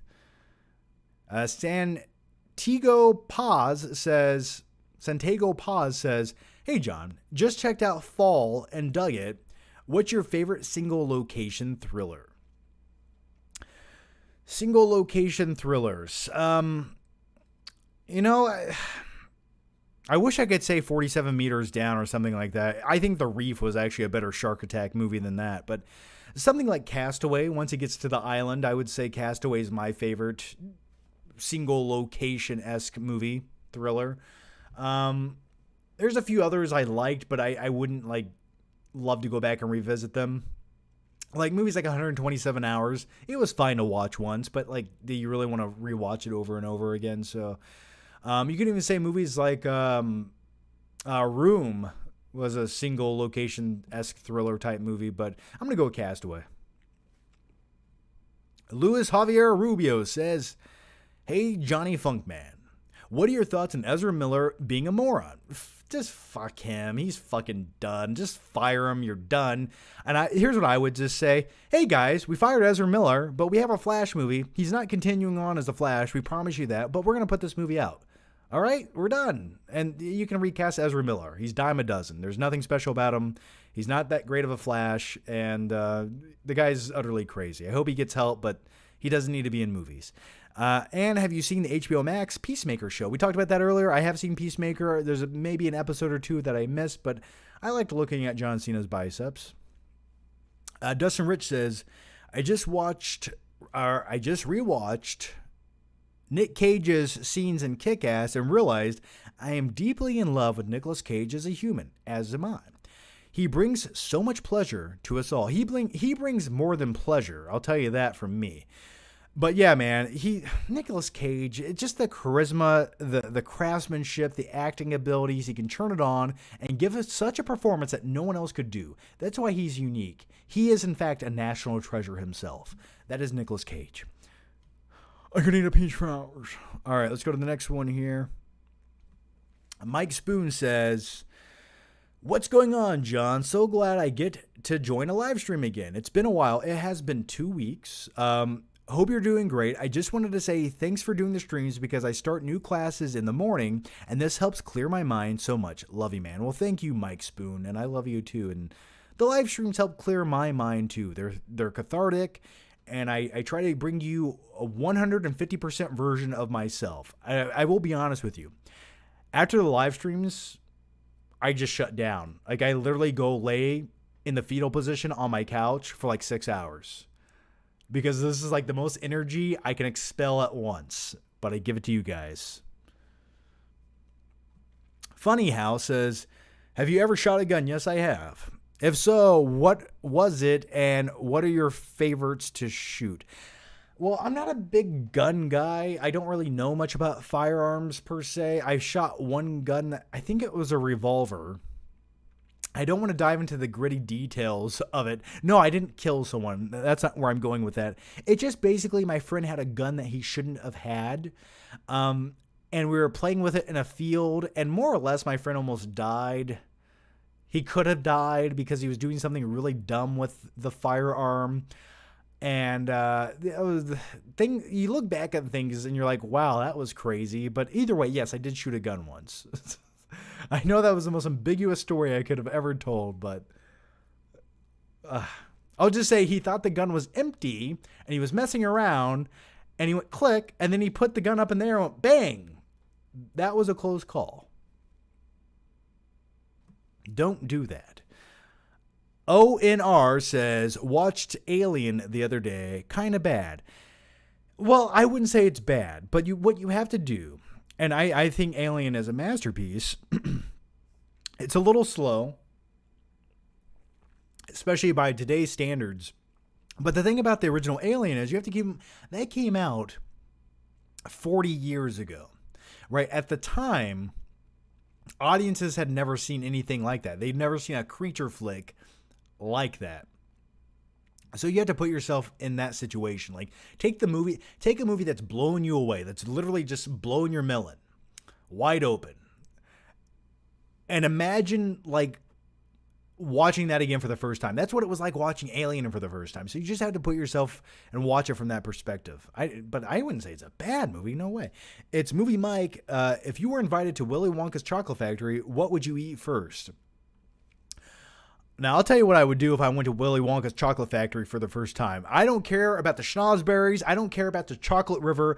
I am going to steal an Oompa Loompa. I'm stealing one Oompa Loompa. I'll tell you why. They're loyal, they're small, they're compact, and they work really hard, and I could use a little help around the house. Plus, I really like their green hair and orange skin. So I would steal an Oompa Loompa, run away, and I would keep that Oompa Loompa in my closet back there. That's what I would do. I don't care about the chocolate or any of the other bullshit at Willy Wonka's chocolate factory. I just want an Oompa Loompa. That is all. Don't ask me any more questions. Let's go to the next question. All right. You can ask me more questions, just not about Oompa Loompas. All right. Lou says, you could have played Peacemaker in 2013.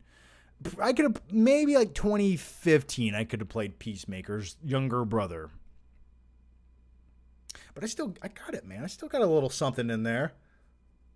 Don't let this wide angle camera perspective fool you. Okay? I'm a lot bigger in person.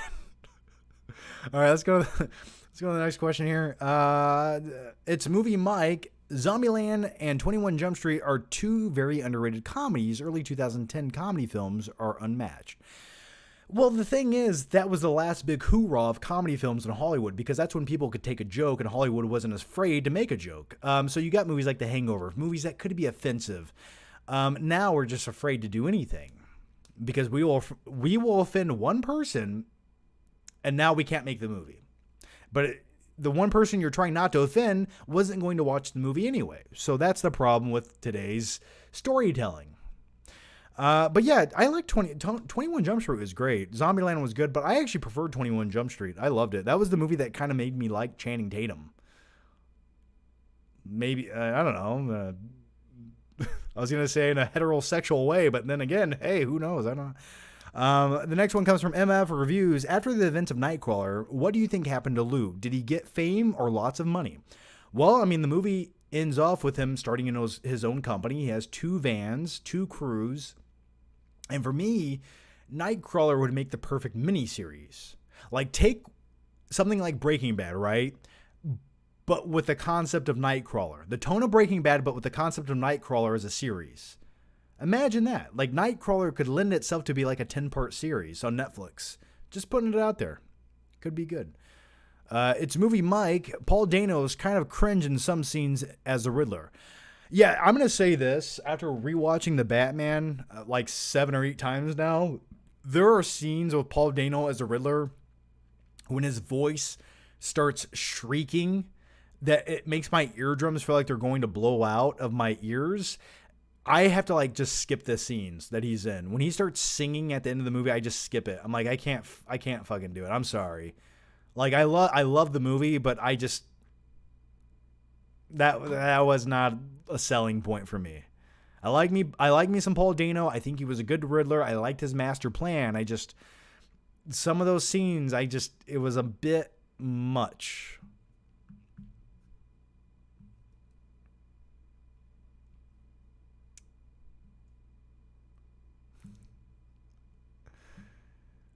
Someone just said I had grandma arms. I'll take. Thank you for that. Charismatic character says, thoughts on the movie Prey. I loved it. Want a sequel. I'm done talking about Prey. I've covered that for 25 minutes of this live stream. Just scroll back. I thought it was a good one watch. I'm glad it was on streaming and I didn't have to watch it in a theater. Definitely one of the better Predator movies of all time, in all fairness. Connor Malloy says, tips for moving out and living on your own for the first time. I just moved to Toronto from a smaller city in Canada. Hope I survive. Ever visited? Yeah, it's kind of scary at first. I remember the first time I moved out, and I'm getting better at it every time. After 12 moves, I'm finally an expert. I would just say get a routine. You know, really, once you move out and you get all the shit you need, like the supplies, and you get a schedule and what you're doing. The biggest thing that I realized when I moved out is I don't know how to feed myself.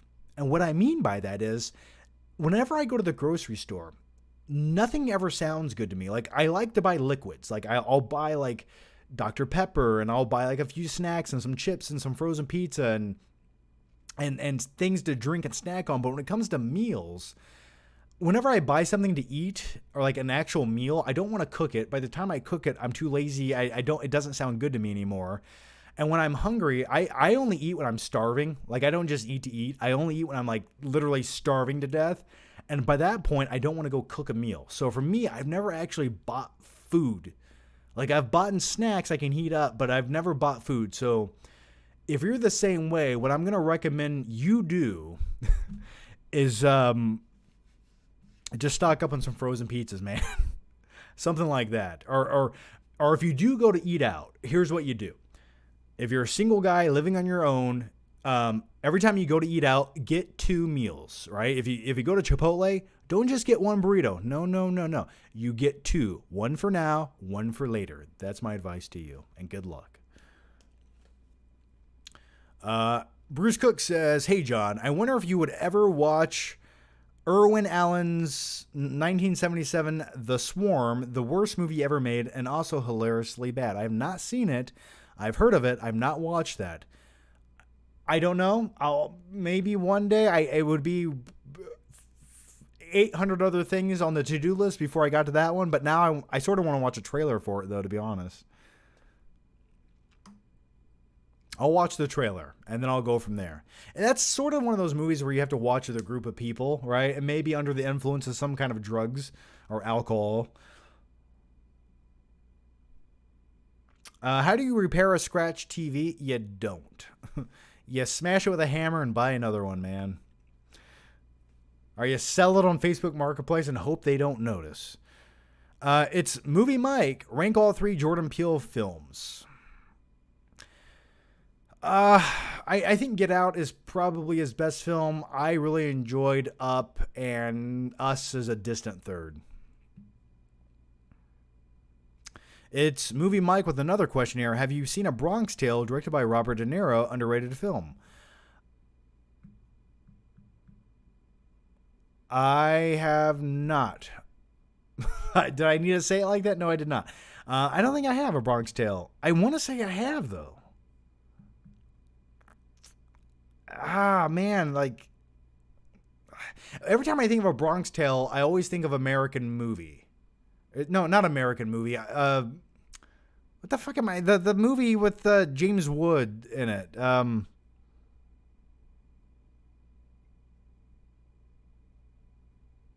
What am I thinking of? It's a mafia movie.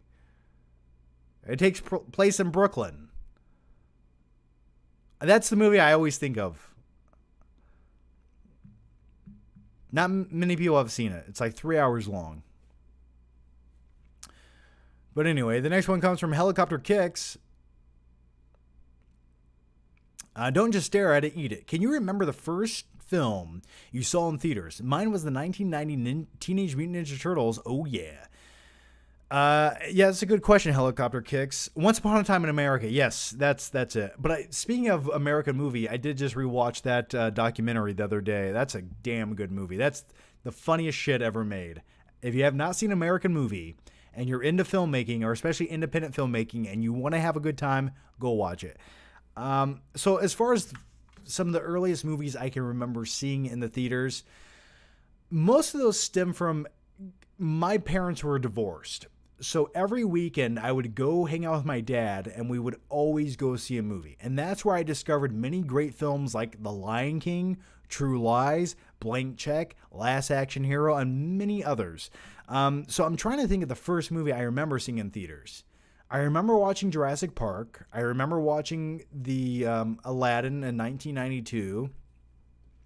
I remember a lot of movies around 1993, like Three Musketeers and like Addams Family. Was it Addams Family 2 that came out around there? There's a lot of movies I remember from like 1992, 1993, but like earlier than that, it might have been like a drive-in, and I almost want to say I remember watching Freddy's Dead at a drive-in in like what year was that? 1992 or 3 maybe? So I don't know. Beyond, like, before 1992, I can't really remember anything I saw in theaters. I remember watching a lot of movies at home, but not in theaters. So I hope that was a sufficient answer. No one likes Gino. No one likes you, Gino. Hey, John. Who would you rather have as a brother, Patrick Bateman, Homelander, Soldier Boy, or Ben Foster in Hell or High Water? P.S. They won't kill you. Okay, I'm glad you said they won't kill you, because Homelander would make a great sibling. Now, he's sociopathic, but if you say he's not going to kill me, then that would be a cool dude to know. Patrick Bateman, Ben Foster in Hell or High Water, he's loyal, but he's a little too cracked out. So I'm going to go with Homelander on that. Mr. Okel246 says, rewatched The Breakfast Club recently. What a timeless classic. Do you remember the first time you saw it and your thoughts on it? It's definitely a movie you could not make today. Just some of the things they say in that movie, you could not put in a movie today because everyone would be offended by what they say.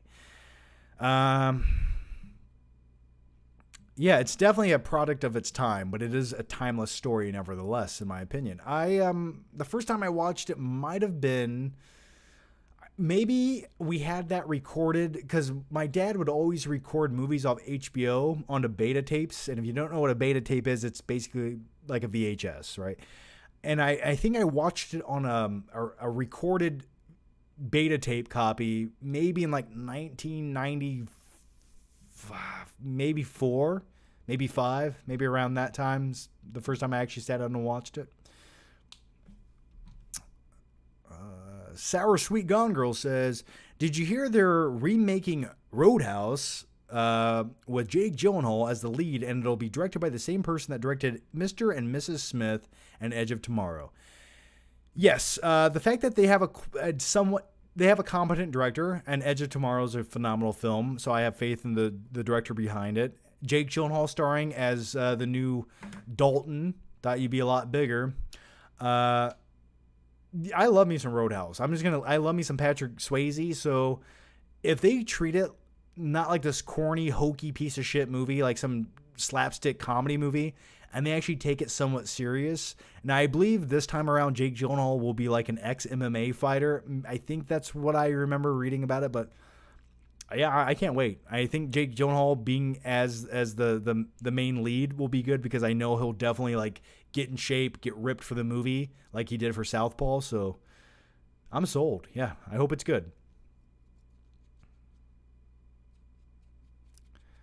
Someone said my dad had beta too. So yeah, everyone's dad had beta tapes. And for some odd reason, my dad had fucking beta tapes. I don't know why. It's like, why don't you have VHS? I don't know. Even though beta tapes technically have superior picture quality. All right, the next one comes from Obi Reviews. Have you ever seen the 90s classic Airborne? It has Jack Black, an epic rollerblading street race at the end. I have seen Airborne not once, not twice, probably a solid 6 or 7 times, and I love the movie. I always loved it. It actually takes place in Ohio, and you have what Seth Green as the cousin in that movie, and I always enjoyed it. Like I always thought it was like the coolest movie ever. And only in the 90s could you make a movie about kids rollerblading in a race, right? Like, definitely check it out. Kind of a corny movie if you look back on it, but a really cool, fun movie nevertheless. So, I remember for many years, like in the late 90s when like the internet really wasn't a thing for me, I remember trying to like find that movie everywhere. Like every time I went to a video store, I'd always try to find it and no one ever had it. Night King 01 says, Prey has a Comanche dub. You have to look for it, but it's a dub, so the lip syncing is bad and sounds like they are in a recording booth. Oh, it does? Interesting. I'll check into that. Now I'm interested. Thank you for that info. Elliot Cecil says, we need Nightwing movie if we won't have Batgirl. Yeah, what we need is a quality movie, right? The fact that they shelved Batgirl makes you question a lot of the decisions that they made to even greenlight that movie and spend $90 million on it. Now, I don't think we need a Nightwing movie. What we need is a very expensive Nightwing series on HBO Max. That's what we should have. That would lend itself perfectly to a series. That's what they should do. That Movie Geek says, what is your anticipation level for Black Panther 2 and Avatar 2? Been watching since 2010. Well, thanks, man. I'm probably looking forward to Avatar 2 a little bit more because it's James Cameron. And you can say what you want to about the first Avatar movie, but when I watched that shit in the theater, I was glued. I was immersed. I enjoyed what I was getting. Now, keep in mind, that was like shock value, right? We never seen anything like that.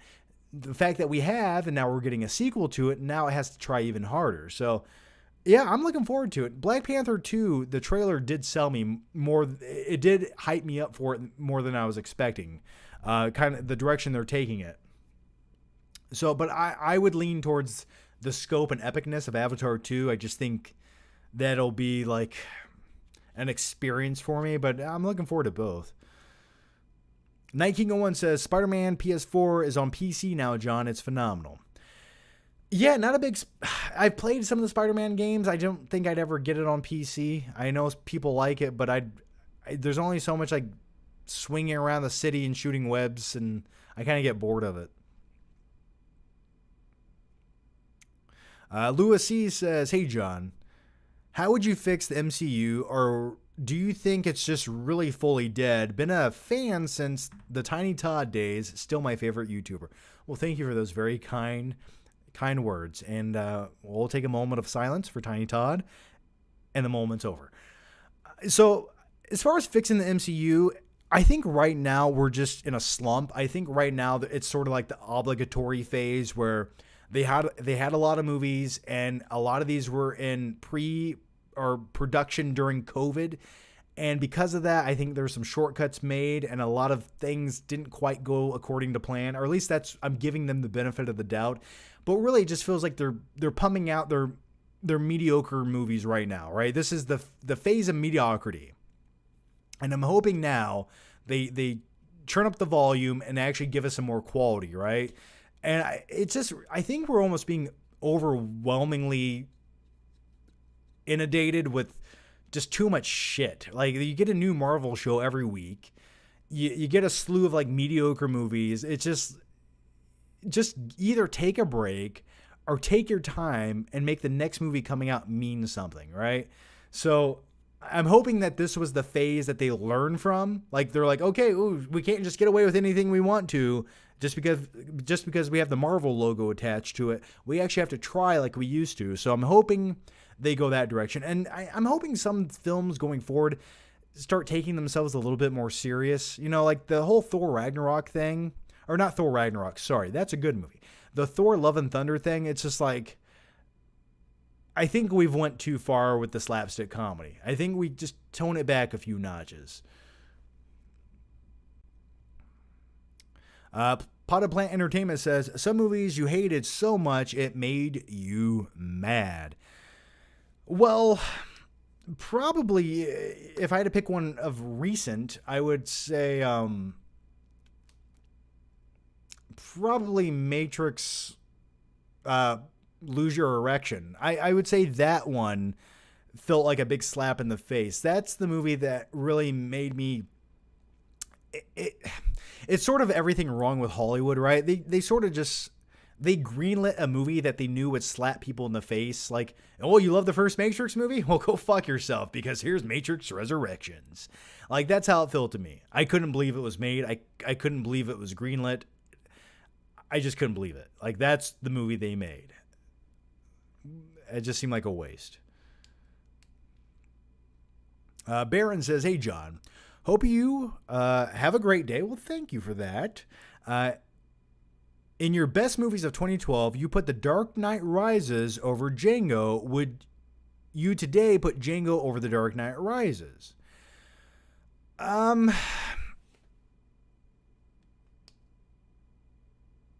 Probably yes. For rewatchability and movies that have... Yes, I probably would say Django. I prefer watching Django Unchained over The Dark Knight Rises, right? But at the time, that placement was how I felt. Like, The Dark Knight Rises was like...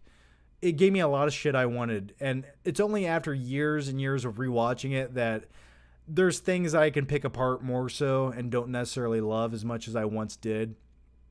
So I think that would be fair to say, yeah. JBP91 says, what are your thoughts on the unreleased Schumacher cut of Batman Forever? Was apparently much darker. Hope it's released one day. I did not know about that. I'm curious what that darker tone would have been. I'm not sure. Maybe more crotch shots and more nipples. I don't know. I don't know. I'm curious what the darker tone actually was. I could see there being darker scenes with like Two-Face or something. I could see something like that, but I don't know. Yeah, I didn't hear about that. All right. The next one's going to come. By the way, is the audio sound good to you guys? Hang on. Let me double check something here. All right. All right, guys, we have... Oh, gosh, I'm like 10 minutes behind. What I'm going to do real quick is I'm going to take a quick 1 to 2 minute break. I'm going to get another drink because I'm getting a little bit dehydrated. I've been talking for a while now. So take a bathroom break, guys. Go refill your popcorn. Get something cold to drink. 3 ice cubes, no more, no less. You know how it goes. I'll be right back in just 2 minutes. Don't go anywhere. And as a wise man once said, I'll be back.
And we're back. Okay.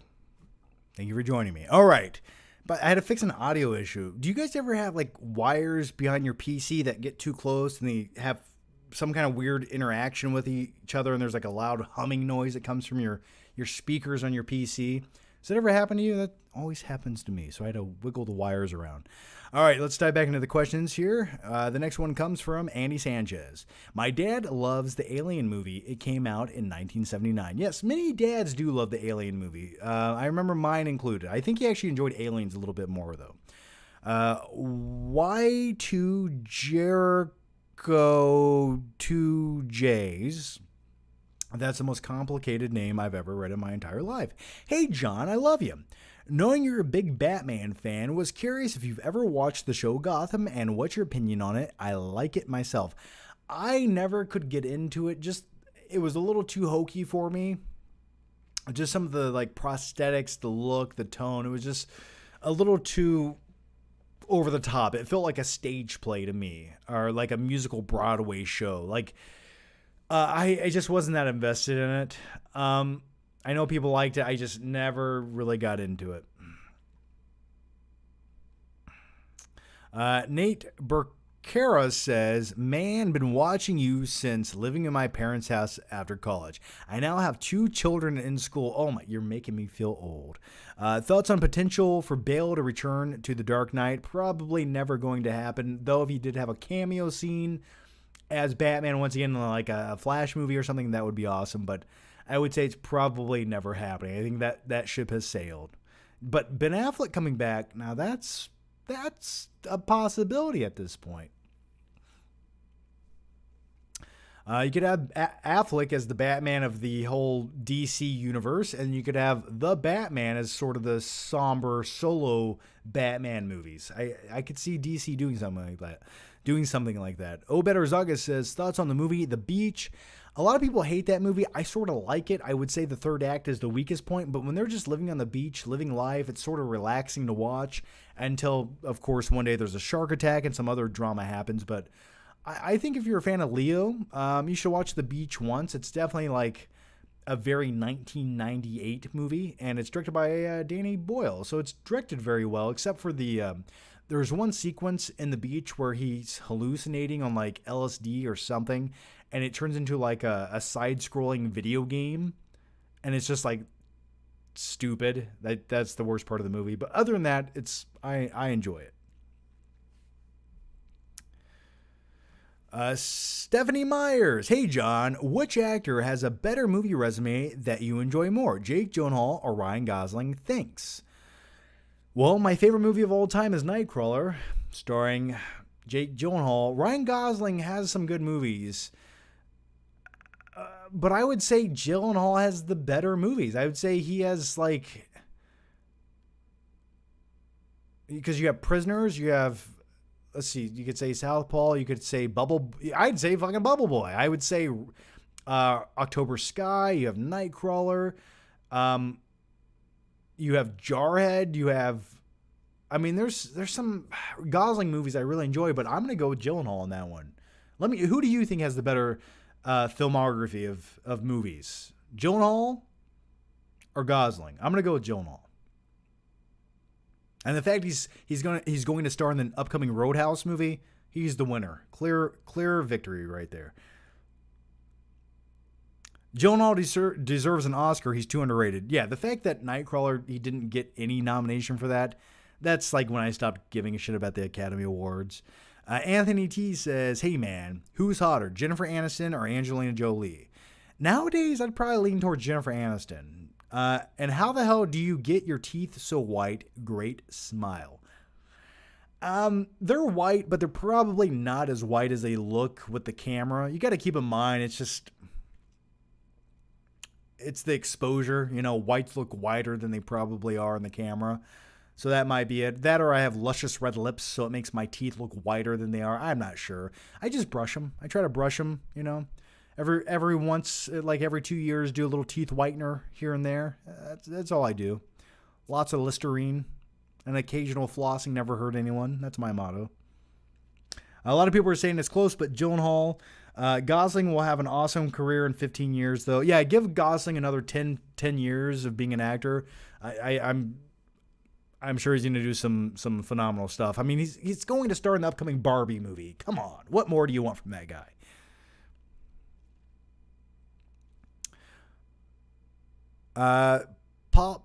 Pop Culture Podcast says, if you can remember, what movies have you seen at a drive-in? I saw the first Cars and the last Harry Potter film at one. Yeah, speaking of drive-ins, I kind of want to go to one in September. The fall time is the best time to go to the drive-ins. Like when it's getting a little bit cold and brisk out, that's the best time to sneak all of that shit into the drive-in and watch some movies. So yeah, I definitely need to go to the drive-in this October. But as far as like remembering which movies I saw at the drive-in, I really don't remember a lot of them. Like I know my family, my dad had this creeper van that me and my sisters would always load up into, and we'd all go to the drive-in. And I always remember we had big bags of popcorn, but what we would do is pop the popcorn at home and put it into the brown paper bags like you get from the grocery store and just eat it out of that. But I don't remember like the movies at the drive-in. I always just remember like running around and playing and, like eating snacks. I don't specifically remember the movies. Yeah. So I'll have to double check on that. Destin Rich says, your thoughts on a lighter toned Daredevil? No. Just you don't have to make it rated R, but keep it as hard PG-13 as you can. Give it a little grit. I'm hoping they at least keep that grit that it had for the Netflix version of it. So yeah, I'm hoping they get that right. Kinji says, thoughts on silent films and your thoughts on the film Nosferatu. That's where I was going to go. When you go to silent films, I always go to Nosferatu. Creepy ass film. Weren't they supposed to make a remake of that or something, like a new Nosferatu-esque movie, which I think would be really interesting. I would like to see that happening. I've seen Nosferatu. I think I watched it for a film class in college. I just remember watching it thinking, this is terrifying. Like I was trying to imagine watching that in the cinema in like Germany, when was that made? 1918 or whatever, 1920s? I don't remember, but I was trying to like imagine watching that for the first time in the cinema and how creepy and terrifying that would be to watch. Like it's creepy now, but imagine watching it nearly 100 years ago in the cinema. West Sports Talk says, hey John, I thought Stuckman was making a movie. How is he doing reviews too? Hope his movie flops. Love you, John. Well, he's done making his movie. Now he does reviews when he can. I did run into Stuckman at the Up press screening, and we did talk for 10 minutes. I did ask him about his movie, and I guess he said it's probably coming out next year. It's just too much to get done. I think the majority of it turned out the way he wanted. So, but I did see him at the Up screening. So. All right, I'm going to answer just a few more questions. We have one here, and if you guys are members, feel free to chime in and let me know how you guys are doing. We got one here from Bruce Cook, who has just become a member to the Ask Me Anything. Yay! Thanks, Bruce. Nosferatu was made in 1923. Yep, nearly 100 years ago. Think about that. That's 100 fucking years old. Now, you know what I always think about? I think of movies made now or even in the 1980s or 90s.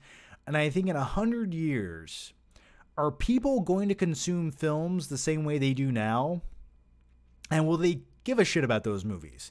Because in 100 years, it's like the amount of content you have to consume is going to be so overwhelming. Like, how do you watch movies from 100 years ago? Like in 100 years, you're going to have some kid and he's like into action movies, whatever action movies are. And he's not going to even comprehend like T2 Judgment Day is the best action movie ever made. Like meanwhile, he'll be watching Avengers, part 87 or something. I don't know, but I think about things like this. I'm like, what are movies going to be like in 100 years? Because if Nosferatu was 100 years ago, can you imagine the next 100 years? It's kind of weird. We got one here from Ghostface Killer. Watched The Gray Man, and it was okay. Chris Evans was definitely the best part. Yeah, I'll keep it real with you. I got halfway through The Gray Man, and I was like, I I don't care. Like this, it felt like a slicker, higher budgeted, straight to Walmart DVD bin action movie, but with a big budget. That's what it felt like to me.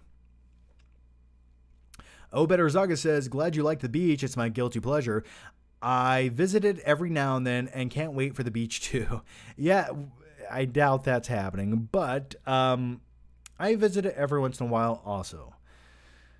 Michael Parton says, Greg Berlanti is being rumored to be DC's Kevin Feige. Also, the guy was responsible for the Arrowverse. Interesting. Okay. We got one here from Oink Master Supreme Forever. Who was your favorite female character and why? My favorite female character. The fact that it's taking me this long to come with an answer makes me seem sexist. I'm not. Just hang on. I want to give you a good answer. Well, if you want to go for like a heroic figure, I mean, you could go for like Sigourney Weaver's Ripley, or you could go for like Sarah Connor from Terminator. But I'm trying to think of like a more dramatic performance from a female actor. It's always action-esque female actors that stand out to me, like Charlize Theron in Mad Max Fury Road. I thought gave a better performance than Tom Hardy did as Mad Max. So something like that. I'm trying to think of another female lead I really enjoyed. Let me ponder that just for a few minutes, and I'll come back to you. The next one comes from. Hang on. Oh my God, there's 20 more questions that just popped up. Okay, I thought we were about done, but I'll keep going. Hang on. There we go. Okay. Baron says, what's your favorite scene that includes Christopher Walken minus the true romance scene with Dennis Hopper? Yeah, that scene's good. Also, the scene in Pulp Fiction where he gives young Bruce Willis his watch that he hid up his ass for like 8 years. You know, your father hid this watch up his ass for 8 years. Here, now it's yours. Enjoy. You might want to clean it. Pop Culture Podcast says John Wickinger. Yes, if that could work. Kenji says most anxiety-driven movie you've seen. For me, it's 127 Hours. I'm not a fan of James Franco, but I thought it did a phenomenal job in the movie. Yeah, you know, the thing is, with movies like 127 Hours, you have to put yourself in that position. Like, truly think of your arm being stuck in a boulder. That's terrifying. Like, what would you do? That's good stuff, man. It definitely gives you anxiety.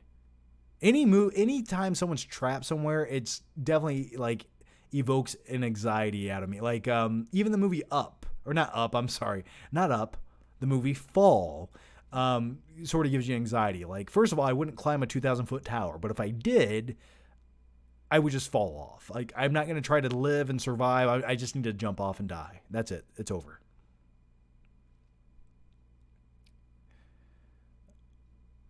Do you own any VHS tapes? I think the only one I own right now is Over the Top. Furiosa was great in Fury Road. Yes, I agree. Princess Leia, yeah. All right, the next one. What is it? Word Smithington 82 has become. Oh no, okay. Oh, okay. You said sup, John. What's up, man? Thoughts on Commando? Love that. Pinnacle of 1980s action at its finest. Like, that is where every action parody came from, in my opinion, or at least most of them. Bruce Cook has become a member. Yay! What's your...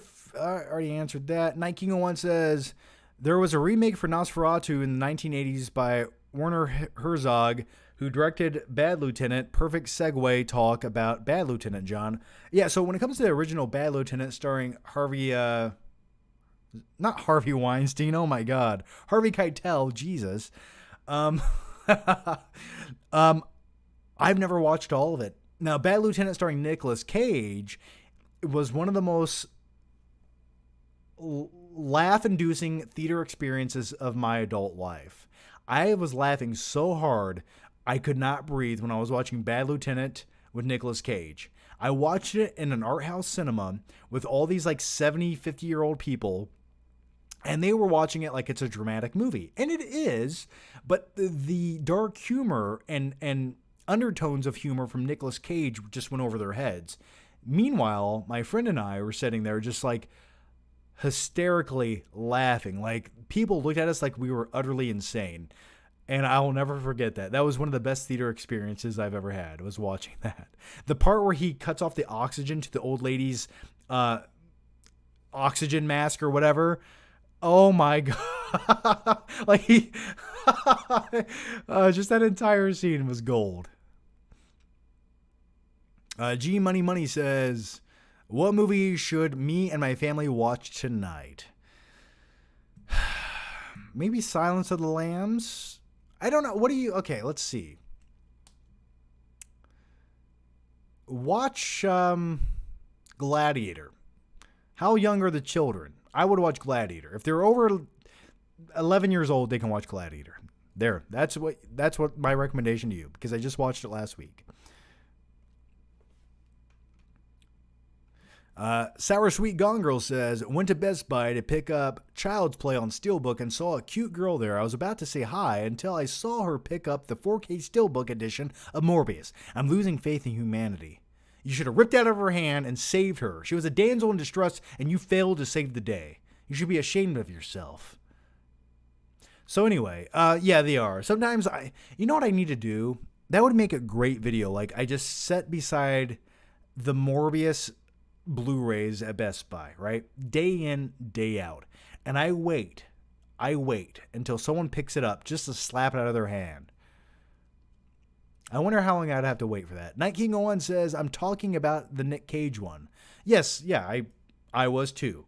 Yes. I went to the Nick Cage one when we talked about Bad Lieutenant for sure. What's the movie you're most ashamed of liking? I'm not ashamed of liking anything. I'll justify it somehow or some way. And if it's just pure shit, well, I'll admit it's shit.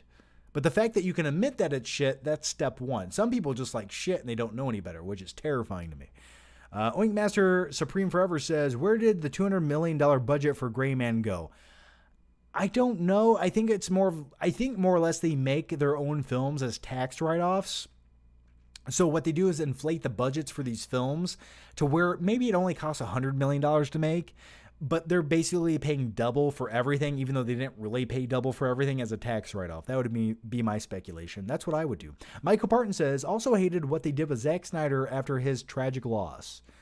Oh, like by sort of saying, hey, go over there and we'll just remake the movie you made. Yeah, I get what you're saying. But I think he sort of gave them his permission to do that because he just needed time, so...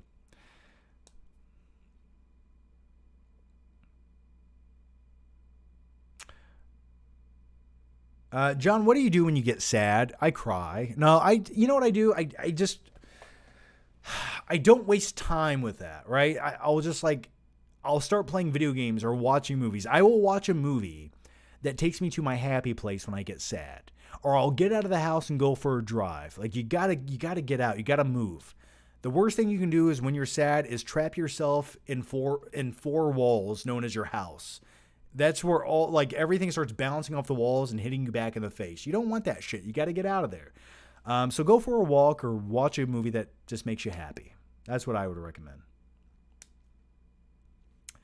All right, I'm going to answer a few more questions, and then I'm going to wrap up this live stream because you can't really tell. Maybe you can. I'm getting a little bit sweaty and a little bit hungry and a little bit tired. And most importantly, I sort of want to go play Rocket League. All right, Night King 01 says...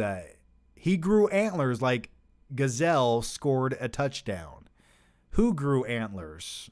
Morbius? Who are we talking about right now? Joe Ruiz, Lord of the Rings, says, I gotta go return some videotapes. Do you like Huey Lewis in the news? Yes, I do. Is this one of the best movies of all time? I appreciate you. God bless. Well, thank you, and I appreciate you as well, man. American Psycho, yes, it truly is. Under the dark undertones of that film, the humor... For me, it's almost like someone went into my brain and made the funniest movie of all time. But but also a really good movie as well that I relate to more than I want to admit.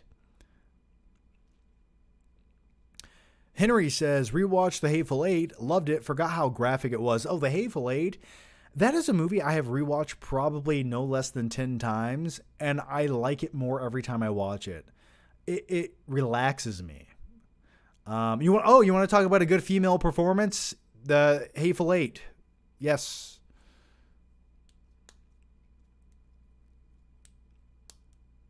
Yeah, I love it. I'd recommend watching the 4 chapters of it on Netflix. Watch that version. It's like the extended cut, but they broke it up into 4 chapters. So it's like watching a mini series. Really good. Oinkmaster Supreme says, why are people complaining about the non-comedic, why are people complaining about the non-Comanche version of Prey in English when there are endless amounts of historic movies that are in English before now? Yeah, some of them are, but at least they like attempted like a broken English. Like they didn't speak perfect English accents that sort of like take you out of it a little bit. So that would be my complaint. I wish they at least had some kind of accent when they were speaking. Take an edible and walk your dog or work out. Yes, Oe, absolutely. Or take an edible and watch like a really shitty movie. It'll make you look at that movie in a completely different light. MKF30 says, John, have you ever seen The Black Phone or Tu Wong Fu? We talked about The Black Phone earlier. You should scroll back in the video and check it out. We talked all about it. John, go ride your bike like you used to. Also, you missed my chat. Bruce Cook, what? Brucey, where is your chat, man? I'll try to find it. Maybe you put it when I was on break.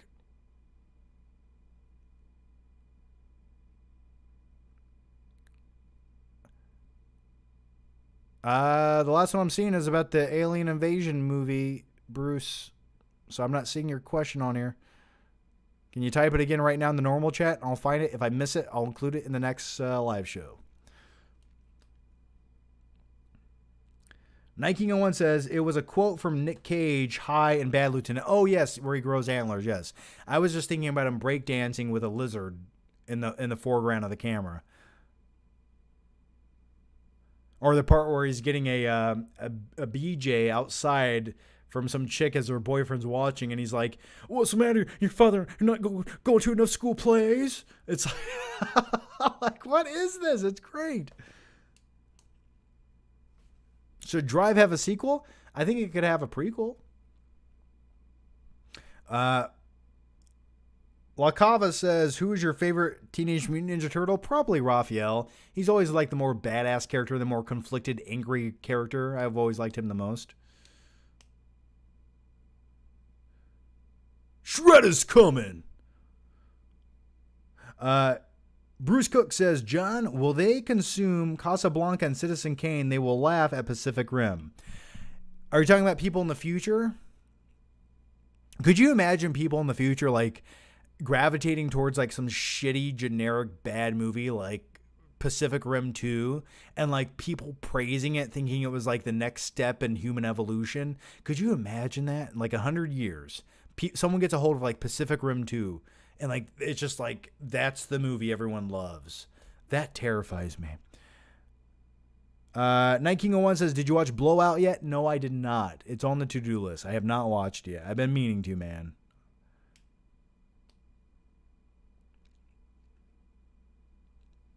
John, are you a Beavis and Butthead fan at all? Yeah, a little bit. I don't think I'd go back and rewatch it. Beavis and Butthead Do America was fine. I think I own the Blu-ray somewhere back there. John, scroll back and read my comment. It's important. Did you know Walter Hamada wanted a Crisis on Infinity Earth's timeline to replace the Snyderverse? That idea is too much to digest. Maybe one day, man, when DC gets their shit together, we might have that as the pivotal climax. That would be good. Because with everything that the MCU's doing, that would be the logical thing to gravitate towards. But who knows with DC? Anything's possible. I have no faith in it. Night King 01 says, good night, John. Well, good night, Night King. Sleep tight. Dream about me. John, do you have any faith in Joker 2? Yeah, I have faith in it, but the fact that they're saying it's a musical with Lady Gaga, that is not the shit I wanted to hear. I'll just leave it at that. That is not what I wanted to hear. John, any good pizza places in Fort Wayne? I go to Pizza Hut. I'm a basic bitch. I'm sorry. Costco cauliflower pizza, though, is pretty good. If you go to Costco, it's low-carb pizza. Definitely recommend it. All right, this will be the last question.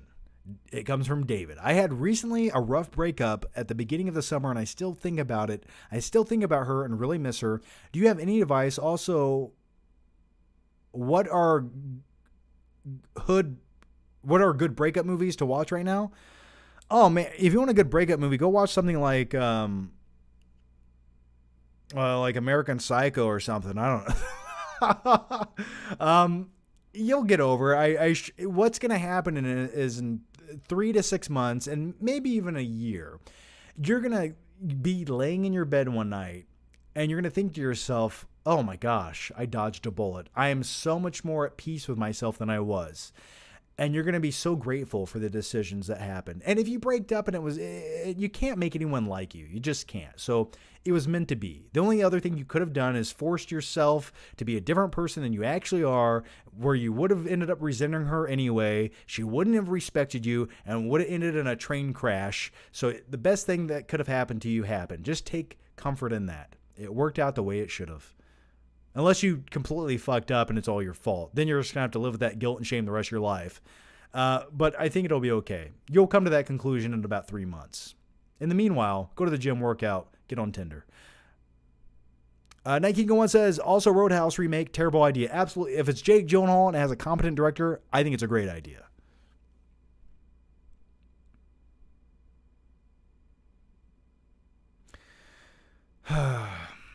All right, guys. Buff John and Current John. You know, the funny thing is, when I was buffer to now, I weigh almost the same. Just FYI. So, anyway.